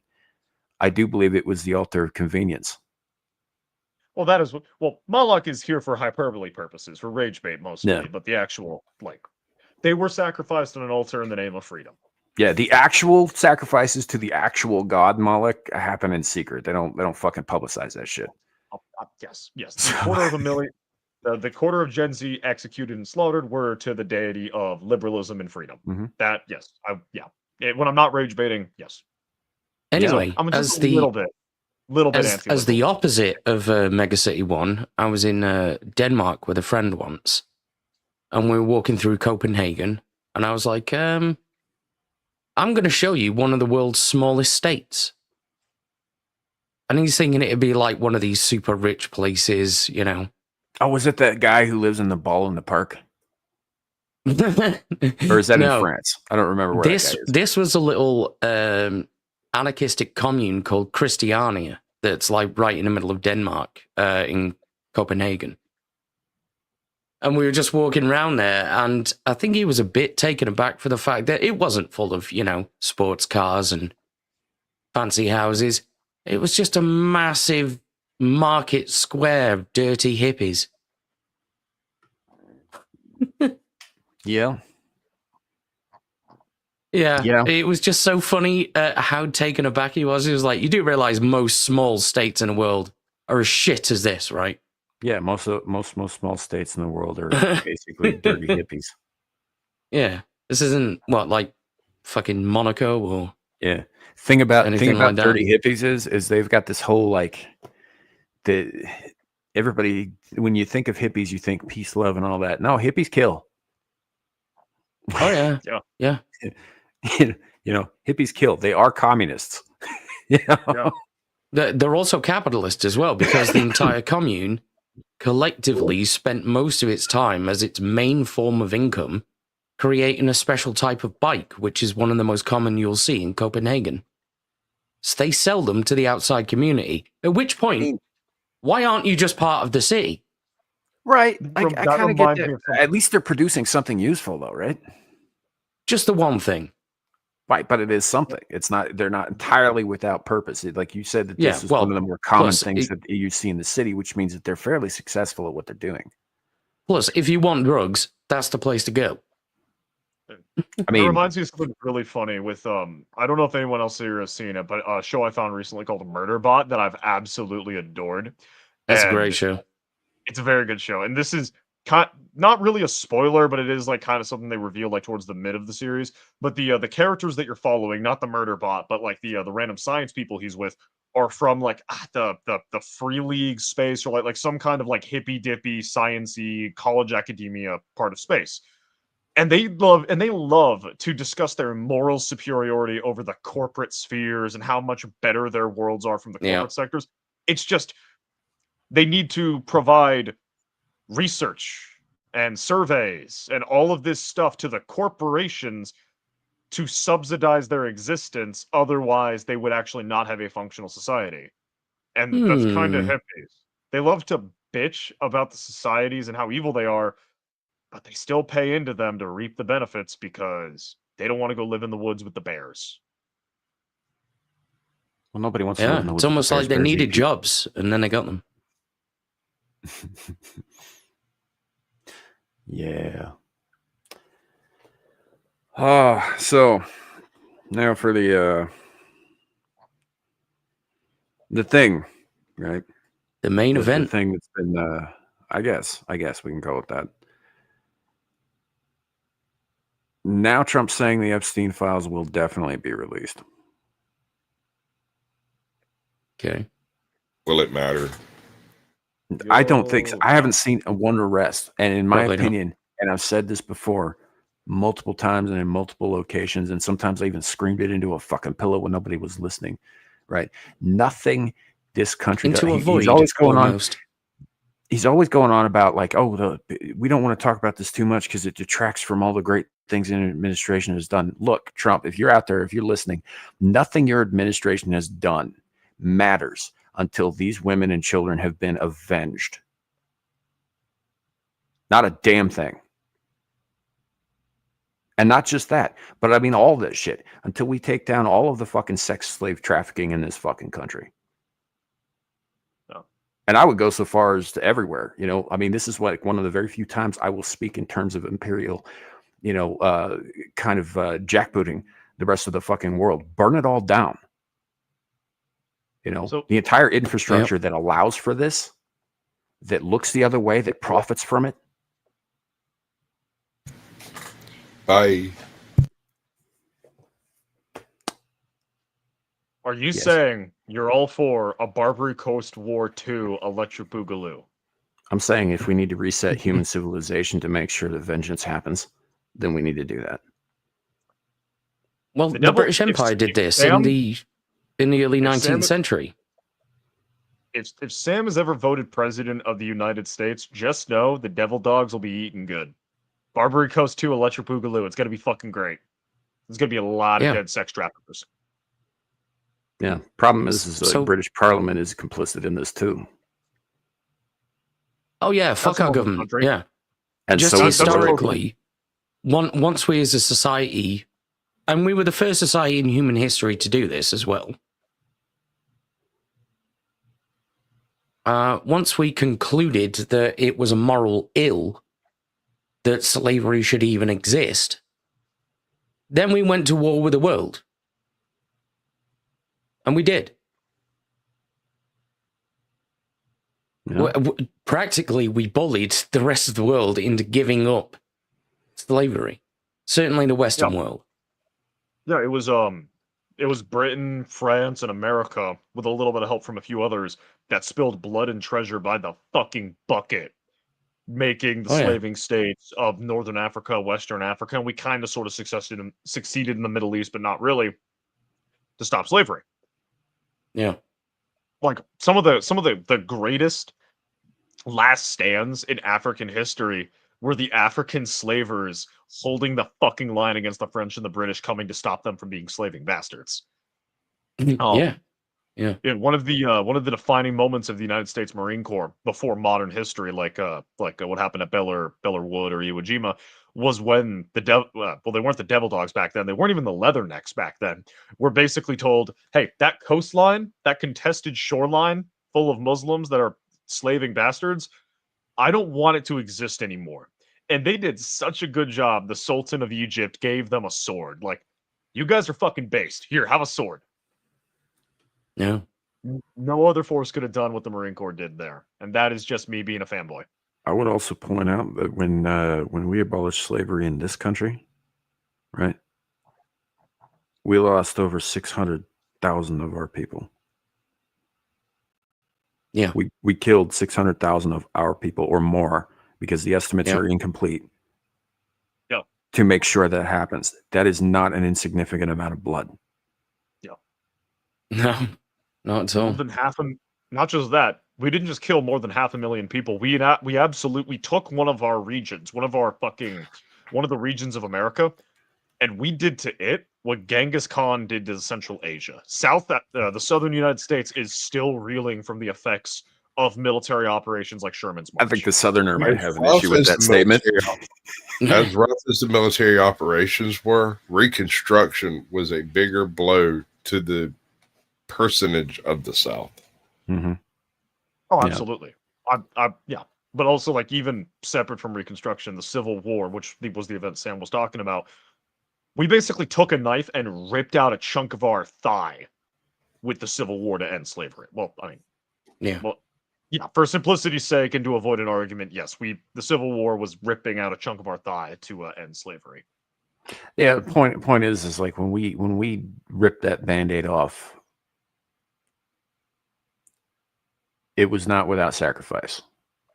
You know, like our nation paid for that freedom. Yeah. You know, with a number of generations and bloodlines that are just not there anymore. Yeah. You know, future's gone, right? And I would wager that the majority of those young men who were involved in that, who lost their lives, would do it again in a fucking heartbeat. Yeah. Probably. You know? Yeah. Plenty of them would. You know, and yeah, the majority of them were white.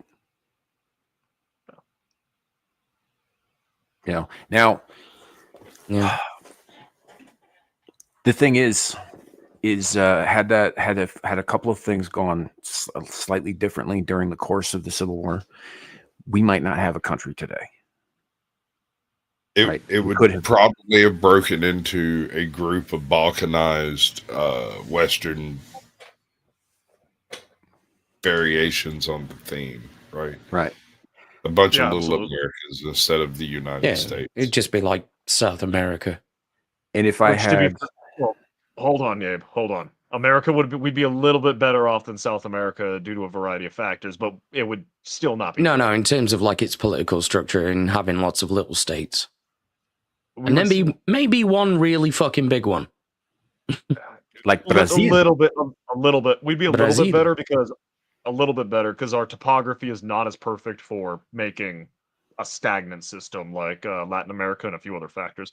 Well, But we your have government, a river system that nobody else in the world has too. Like we have a system of waterways throughout the United States that makes transporting goods and people very, very easy compared to a lot of other places. We used to have that. We used to have a functional canal transportation system, and the government at some point just decided, nah, fuck it. And somehow that's more environmentally friendly to not have something just floating on water going to somewhere, not using a whole bunch of petrol or diesel or whatever fuel. The flow itself will take it to where it needs to go. I mean, and they've never reopened them. Hey, but this is the same government that thinks importing people that treat their holy river, the Ganges, like a fucking trash can is yeah. Okay. Now we're veering into another topic entirely. I do want to finish my point. Yeah. Go ahead. The point is that the soldiers who were involved, both in the North and South, were willing to go to war to save what they loved, or to preserve whatever, or to end certain things, or whatever their motivations might have been. But they were willing to basically risk destroying the future of the burgeoning nation to ensure that certain things did or did not happen, right? And that's the kind of energy I think we need to be bringing to this Epstein shit.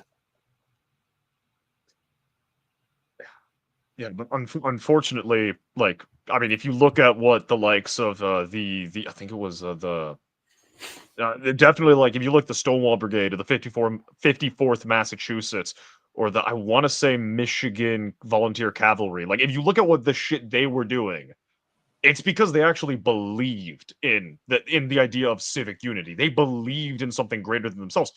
Most Americans don't believe it. Like, they may like America, they may love America, but there's no one who would charge there's no one who would charge into a gun line anymore. Or, let me rephrase. It's not that there's no one, it's that the percentage of people who would actually commit themselves to something higher than themselves is much lower. Kid, I'm not actually talking about, like marching on the streets with fucking muskets and shit. I'm not either. I'm just referring to the fact that if we are not willing to sacrifice what we have to avenge these young women and these children, and to ensure it never happens to anyone else again, then whatever we preserve isn't worth the fucking paper it's printed on. It's hollow. It's worthless. Because we have no soul. Yes, and unfortunately, most people aren't willing to give up what they have to see that happen. Most people only do virtue when it's convenient.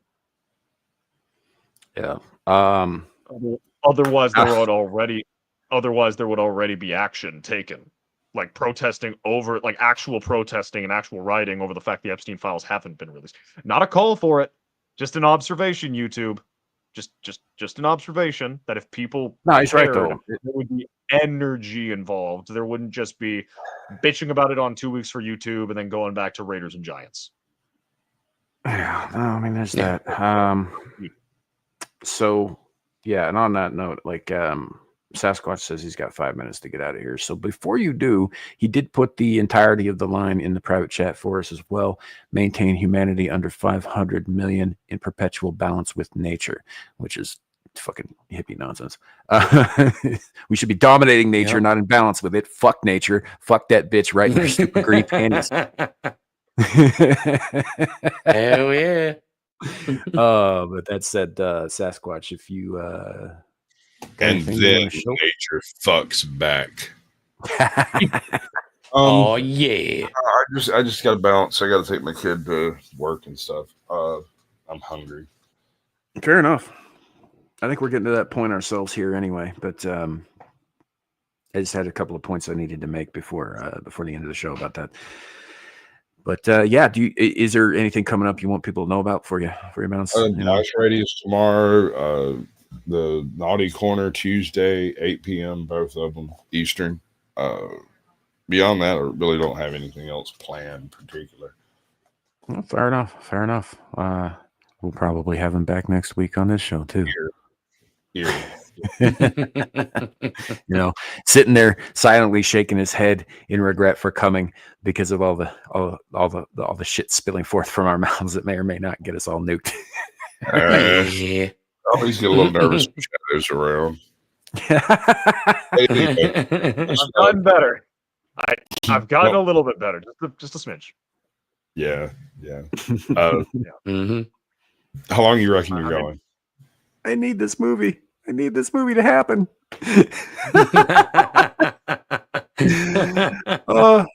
Probably not too much longer. We're probably gonna wrap it up here soon. Okay, bud. I'm gonna leave it going. I'm gonna go do the thing.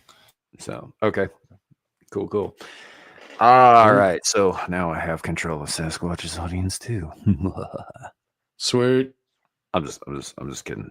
Just fucking around with y'all. So there was some other stuff. We had a few other topics to talk about, but we kind of ran long on like random shit, which I honestly think makes for a better show generally anyway. So it is what it is. Yeah, I would say so. I did see a thing about an Optimus robot being used to perform fucking open chest surgery, which I have issues with. And also China decided they were going to announced recently that they're going to start doing a space tourism program that costs somewhere upwards of like 2 million yen to get a ticket, or yuan, not yen. Is that like 20 cents? I mean, not in China. So if off the top of my head, new Taiwanese dollar is like 1 to 30. So I'm checking yuan right now, but that would be like $7 million for a ticket if it's comparable 1 to 1. USD to yuan. It's 1 to 7, so that's about 30 million, I think. Something like that. It was 2 million yuan is what the price you said, right, Sam? 200 million? Yeah, give or take. I don't have it right in front of me, but I can find it in just a second. So so 200 million would maybe be about that's 28 a million shorthand clip. USD. 2 million would be about 281,000. So probably the other number. It's probably 200 million. So about 28 million. So I did that math horribly. I did that math really bad. Okay, so the thing I have says 1 million yuan. 1 million yuan. So I was exaggerating. Okay. So divide by 7. That's not a lot. That's really not a lot. That's like what, 130,000? That's more than I have. By a significant margin. For a trip to space, Sam. That's only £107,000 in British money. So let me convert that to freedom units. And 140,000. Yeah, I was off about 10K by about 10K. That's pretty damn cheap. I mean, yeah, you could buy like a smallish home for that in the US. Yeah. Because, housing market's awesome here. But you could buy an eighth of a cupboard in London for that. Right. And I don't have anything necessarily against them doing that. I mean, China's got to make its money somehow, right? And the more innovative things that they do that don't involve ripping off and backwards engineering other people's shit, specifically ours and the USSR's, the better. I don't have a problem with as long China as they're innovating. As long as their ships fly better than their bridges stay standing, I'm completely fine with that. They're going to have a couple of disastrous hiccups at the first. You know that, right? Oh, yes. Yeah. Like, hopefully nobody gets, like, vaporized. But I don't know, man. That's what it is. Listen, Sam, you assume that their rockets are actually going to have rocket fuel. Remember, it came out that a lot of their ICBMs just had water because the officials fucking stole the fuel to make a few extra yuan. Yeah, sounds about right. I fucking love China. They haven't even had the collapse yet, and they already have the fucking failures. They already have the fucking corruption of post-Soviet states. Bro, this is a country that mass produces. How communism falls. Is the corruption sets in before the fall, and then it ramps up after. Yeah, it's a country that mass produces fake eggs. Like, that's somehow more economical than actual eggs. And they use gutter fat to cook their street food in. My favorite thing is, like, they will literally build housing. Like, they will build buildings after buildings after buildings of housing. But because of how fucking worthless the average yuan is in country, like the average wages in country, you have entire like just apartment complexes completely empty because people can't afford to live in them and they're rent controlled. So it's They're a like whole city's you worth. can't. Yeah, it's fucking great, dude. Yeah. And then you apply the fucking hukou system, where even maybe you even have the money to live in a city, but you can't actually live in any of the nice areas because your hukou says you're not allowed to. You're basically an illegal immigrant in your own fucking country. China is just. I'm not I love convinced though China. that those places are totally empty. I think there's corpses behind those doors, and the reason I think that is because it wasn't that long ago that in tenements like that, people were being sealed in by the government. Yeah. Like they were welding those doors shut. Literally welded in. If y'all go all the way back to, I think, the second or third fucking show that we ever did under Screaming Into the Void, we showed video of one of these guys who was basically sealed into his apartment. They didn't seal the fucking window though. And or no, this was a separate thing. They were tearing down his apartment. He didn't want to leave. That's what happened. Anyway, he started shooting Roman candles at the fucking backhoe, and he ended up getting a few of them inside the cab, right? Dude panicked and ended up fucking knocking the backhoe over. Guy won the battle. I mean, not the war, because I'm pretty sure that, you know, Chinese officials came and made him disappear forever after that. But you know, he did win the battle. You know? Oh yeah. So yeah, won the battle, didn't win the war. I only bring it up because it's, you know, it was just kind of interesting to me that China is now looking at space tourism. You know, and it's not like they're not going up past like, you know, a certain level. It's all going to be just suborbital. It's, you know, they'll go up, people will float there like Katy Perry did with her little gaggle of fucking morons not too long ago, and then they'll come back down. That's about it. That's going to be like the whole thing, you know. And it's still a cool experience, but it's like, I don't know. I guess, you know, but you can't call yourself an astronaut because you didn't actually go to space. You're still in the atmosphere. You're just not like totally, you know, you're high enough up that you're floating a little bit. Yeah, you're just really, really high. Yeah. 100 kilometers to the edge of space. The Kármán line is what they're saying, which is right about where they took Katy Perry, who came back with all of her cronies.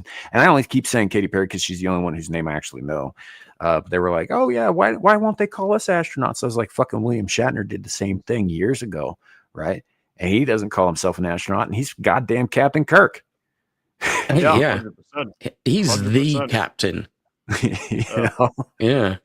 So I am reminded of the sad fact that like the 1950s would be like the far future of 2022. We have colonized many worlds and have made contact with many aliens, and then now it's like, and fuck them.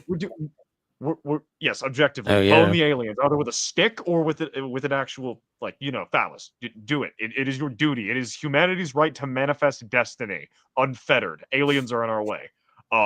But it's like 1950s were expecting us to do these great, wonderful things, which, to be fair, valid. Like they went from like the 1900 dude riding a mule to go from farm village to town. 1910 automobiles all around, and they were debating about whether or not they wanted to use gas, steam, or electricity. And then you get to like 1930, 1940, you're starting to see aeroplanes. And then, of course, the 1950s would think, hey, we would have colonies on the moon and Mars by 2020. And then we're sitting here like, look, they're doing a scam. They're doing a scam. We're telling you get to go to space. You actually don't leave the stratosphere. We have and we're all carrying around supercomputers in our pockets, but yeah. It's fine. It's fine. I mean, look. Yeah. This put your Plus, put your the Jetsons was a terrible documentary. Put your tinfoil hat back on for a second. Hold up. This is why a part of me gets the impression, and I don't know this for a fact. This is all alleged YouTube, but I don't think the Challenger explosion was an accident, because that effectively ended the U.S. space program. Or we would anyway, be about this Jews. Computers are turning in my head. I am no. Look, I don't know this for a fact, but I suspect a part of me deep down inside suspects that perhaps there was more to that than just something going wrong. Now, it could have just been something going wrong, because that sort of thing does happen. But why would you mothball the entire fucking program effectively forever? Are we living in Stargate or Trent Bayformers? Which one, Sam? You get to pick one. Which one are we in? I'm living in reality. Which one, Sam? You got to pick. Is Stargate real or is Transformers real? In reality, neither. You get to pick one. Neither. You get A or B. There is no C. Pick. There is neither of those things. They are not real. There is no Abe, only Zool. You can get fucked by Rick Moranis. You keep talking like that. Sam's compromised. I think we got to take over the show. Good luck with that because I'm everywhere. Concern. Yeah. Anyhow, on that cheery, happy, fun note of supposition there, I think we'll probably end the show before I say something else that will get Sasquatch's channel into trouble because we are still streaming over there. Sasquatch, if you're listening, I do apologize. It just kind of came out of my mouth. But so about 9/11. No. Ending the show. Abe. Ending it. Ending it. And in that vein, I'm not the worst person. List all of the shit that you're gonna do so I can take a quick nap. I'm the Shadow of the Hawk. You can only find me here sometimes when work is relenting. He's also sometimes Twitter called Abe. Apparently, yeah. Mm-hmm. Sorry, no. I did not hear the Abe part. Normally you do counterclockwise. My apologies. I'll go to the naughty corner. So Abe, what you got? Just go to my Twitter. Abe's gonna get you. You'll see updates about all the shit I'll be doing. I just randomly got my internet back, and I wasn't expecting to have it at all this weekend. So, yeah. Indeed. Well, we're glad to have you back as always. You know what's really funny about that is like that stuck in Abe's craw, and he wasn't able to do a lot of the things he usually does, but it didn't affect his appearance on my channel at all. So, I mean, hey, that's a sign this man is incredibly fucking loyal, Sam. You got to put a ring on that in the Anglo-Saxon like hack silver kind of way, not the gay marriage kind of way. Yeah, I ended up actually missing all of the streams that I could possibly make any money from. And I managed to make it to all of the ones that I don't take a single penny out of. Right. Damn. Right. Skill issue. That is a skill issue right there. All right. Well, as for myself, because Abe, obviously, he's got a list as long as your arm about stuff he's doing. That's why he says go to his Twitter, because all of it gets announced there. And he's got all of his links there and all that stuff. Actually, your Twitter is not linked below in the description. Only your YouTube channel is. Because I don't. Which ironically is completely empty. Right? Yeah. Right? So, I don't know. We'll figure something out. Yeah, I'll post it in your chat, Sam. I can't post. I'm not a mod in Squatches, so I can't post it there, but I'll post it in yours. So if you're watching on Squatch's side, hop over to Sam's side so you can check out Abe. Make sure to follow him. No, I can fix that. Hold on. There we go. Because I think I am a mod over there. I just got to bring up the stream. Yeah, so just copy and paste what I just put in the chat, and then you can copy and paste that over there for you. Fucking find the stream first. Holy shit. But yeah. So we'll do that here in just a second. I'll throw his link into the chat there, because Sasquatch usually put it in the private chat, kid, because I can't copy paste from the thing. Yeah, no worries. Only like 2 of the channels I follow are streaming right now, so I can. And that's you and Squatch and like a Fox channel, so we're good. It's right. Literally, it's you, Save a Fox, Nate Petrosky, and a channel I follow for Warhammer memes. That's the only streams I got right now going. Cool. Why did you put the Caucasian Sasquatches? I'm not going to post his link to his chat. Oh, they know where it is. They're there. Oh, sorry. I thought you meant post Squatch's channel because you couldn't get there. My bad. There's Abe's thing. I'm sorry, man. God damn it. That doesn't help me at all. Because I said copy and paste the link from the Streamlabs, because I posted it in. I thought you couldn't find Squatch's channel. I thought he got like shadow banned or something. No, I'm subscribed to him. I can get right into that. So there you go, guys. His Twitter link there. That's where you can find all of Abe's stuff. Shadu is around as well. Usually He's on like his 15th account on Twitter though, so don't count on that being only third. Only third. I've been good. I've been good. I've been good relative. I've actually like you probably haven't noticed, Sam, because you mute the fuck out of me. But I've been posting less. Like today's like the only time today and yesterday were like the last 2 times I've really been posting a lot. Right. I'll take a break. So that aside, that's it. That's all we got tonight. If you're looking for me later, I'll be over helping out on Exiled Lioness 2 in a little over 3 hours. Probably be doing some Sekiro tonight on Samuel the Infamous, and then just like basically game streams from Monday through Thursday next week. Back with Abyssal Musings right here. And we'll see you all then. Thanks for coming. Thanks for hanging out. Thanks for putting up with us. Thanks for listening. And yeah, all the good stuff. Thanks to the panelists. Thanks to Sasquatch, especially with the restreaming and all that. He expands our audience a little bit. He does that with everybody he streams with too. He's kind of awesome that way. Yeah. So yeah, have a great night, everybody. And remember, it could always be worse. It could be raining flaming cobras. Bye.